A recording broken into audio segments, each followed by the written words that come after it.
It's a bit cooler today and the wind's whipping up a little bit, so it's not one of those days that you want to be out in it. So I'm going to start my day in my computer room. I need to reply to the OU and accept the invitation to interview, and I also probably going to catch up on some videos. Do know I have to nip out, get a few food bits that we've run out of, cereals, bread, milk's on its way out, and definitely butter. So yeah, need to do that later on today. So busy. I'm back at it in my little room tinkering with my presentation for my interview next week. Made a few amendments and it's looking good. I'm now just trying to time it to 5 minutes, and we'll see how we go. I've always been fascinated by languages, and therefore I feel a role creating online language learning activities would be an exciting post to apply for.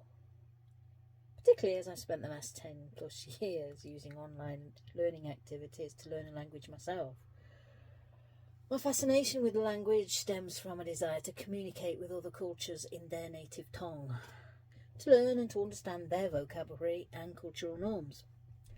While studying with the Open University, initially it was a language degree that I was studying. I gained a lot of knowledge and found the cultural and language models of most interest.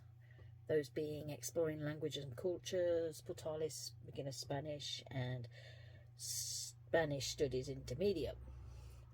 At school I studied German for 3 years, and I can just about remember de, die, das, ja, nein, and a few other choice words and phrases.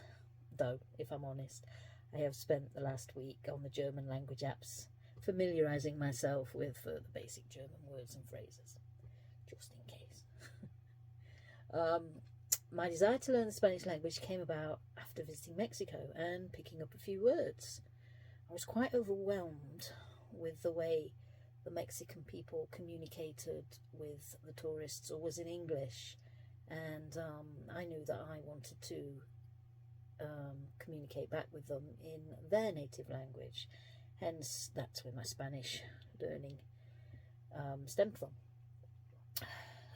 So I started out with some free basic online courses to learn words, which include memory games and lots of visuals. I then progressed to a Rosetta Stone package for a while, which was helpful, but lacked motivation.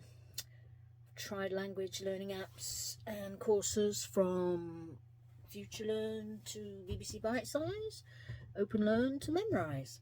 I've also used apps on my phone, such as Mondly, which is memorising a few words each day and eventually building up your database of words. And I've also took part in quizzes on Kahoot, though sadly Kahoot's not overly accurate, as anyone can actually create a quiz.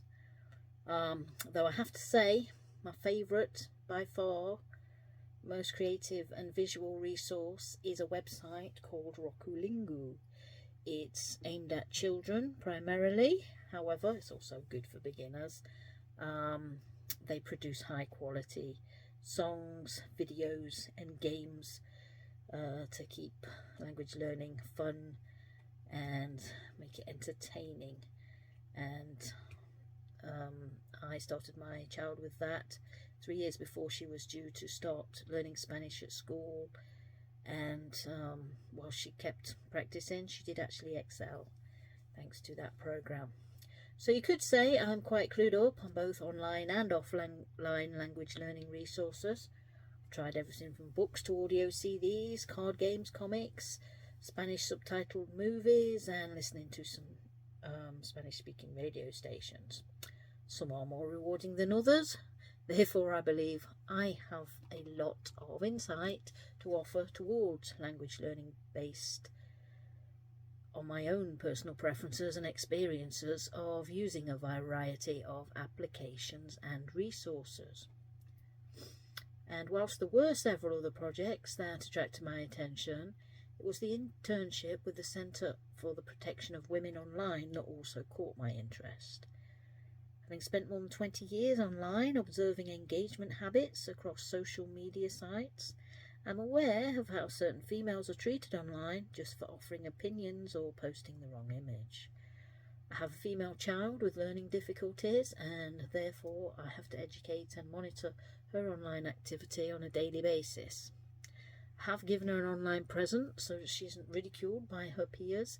However, I have stringently secured her account so that she cannot be a victim of abuse.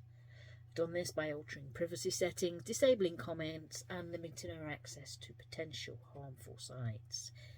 It both saddens and sickens me that anyone is subjected to any form of abuse online, and yet it happens so frequently. As a female football fan, I witness it on football sites regularly. I often find myself appalled and disgusted at the responses other fans offer to innocent posters who just post on their own team's social media sites.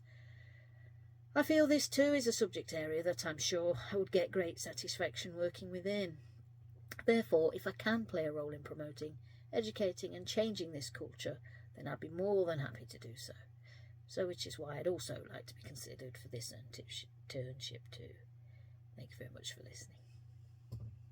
So exciting, just sitting here waiting for the fixtures for the WSL to drop.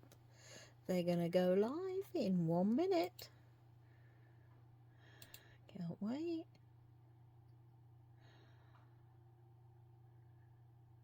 Come on.